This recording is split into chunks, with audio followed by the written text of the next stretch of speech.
أعوذ بالله من الشيطان الرجيم. بسم الله الرحمن الرحيم. وما لكم لا تؤمنون بالله والرسول يدعوكم لتؤمنوا بربكم وقد أخذ ميثاقكم إن كنتم مؤمنين صدق الله العظيم. آیت نمبر 8 دی سورة الحدید والمجھ تلاوت کو پرون کتا سے تیاری دا مطالبه سلوی دعا آمینو بالله و رسوله یو خو الله رسول باندې ایمان رارو او دوما مطالبه دا وانفقوا مما جعلكم مستخلفین فيه چې کوم شیان الله تعالی تاسو په قدرت چې درکړي دي تاسو په طاقت چې درکړي دي هغه چې خرج وکړو الله په لار کې د تفسیر مو پرون بیان کړو. نن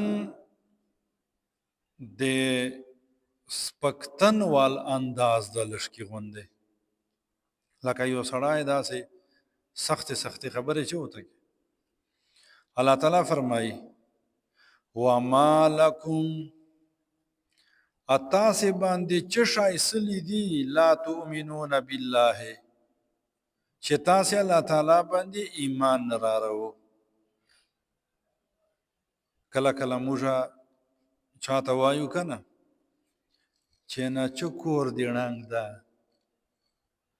دا مې اسیا پښتو چې ترجمه ته وکړه. الله تعالی فرمایي وما لکم چتر باندې سلی دی چې تاسو ایمان نه راړو په الله تعالی باندې. حال دادا والرسول يدعوكم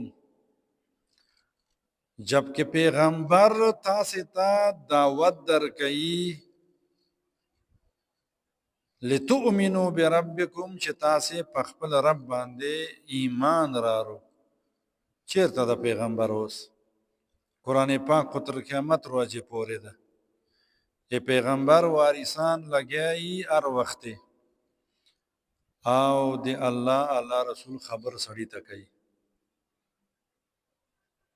نو الله تعالی فرمایي چې دا خبره تاسو ته کیږي چې ما باندې ایمان راړو په پیغمبر علیه الصلاۃ والسلام باندې ایمان راړو تاسو یو چې کیسه باندې جان پوي کوونه.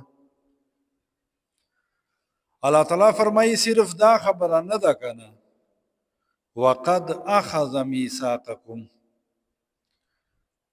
او لشکی دی خبره ته وای وګورو ایغا تاسو نه وعده اخسته ده چې تاسو په ایمان راړو. کومه وعده دي؟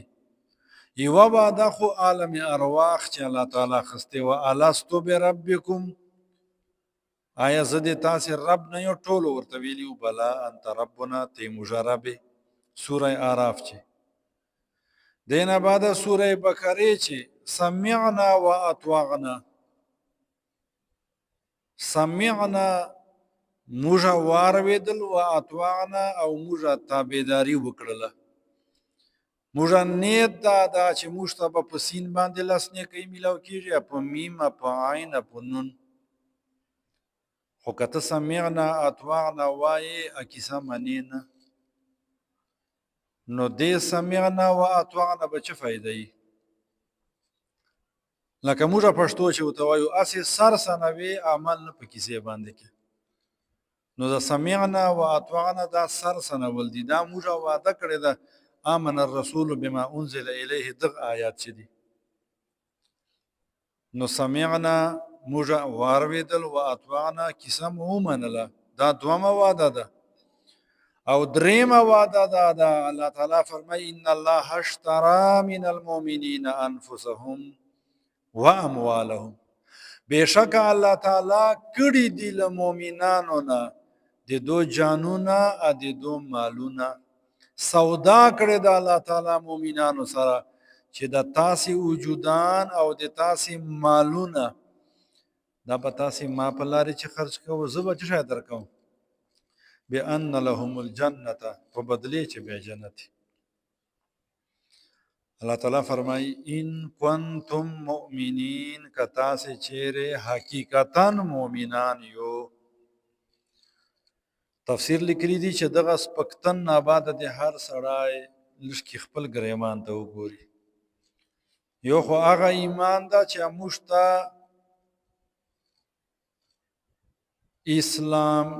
اسلامی کور چې مور پلار مسلمانان کېدلو له وجې نه موږ ته میلاو ده. لږ کې دې سړی دې باندې سوچ وکړي چې حقیقي ایمان ما ته نصیب ده که نه. حقیقي ایمان وایي چې لا څه شی دي پچې. حقیقي ایمان دا ده ایمان کومې تقاضې دي؟ حلالو نه حرامو نه ځان بچ ساتل، حلال اختیارول، غیبت نه کول، بدفعلي نه ځان لرې ساتل، بل چا حق نه خوړل، چاته تکلیف نه ورکول.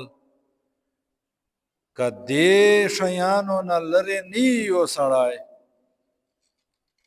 الله تعالی په لارې چې مال جان نه لګول، دا به ایمان حقیقت ته دا لا رسېدلی نه ده.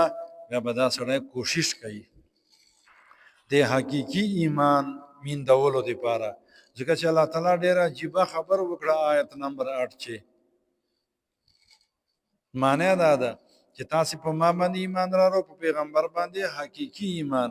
اته ته لګیا ده عداوت درکوي او وعدې مو ورسره کړې دي، بیا تاسې کیسه نه منو. ان کنتم مؤمنین معنا دا ده. الله تعالی دې موږ ته عمل کولو توفیق نصیب کړي. نور به انشاءالله بیا وایو. جزاکم الله خیر.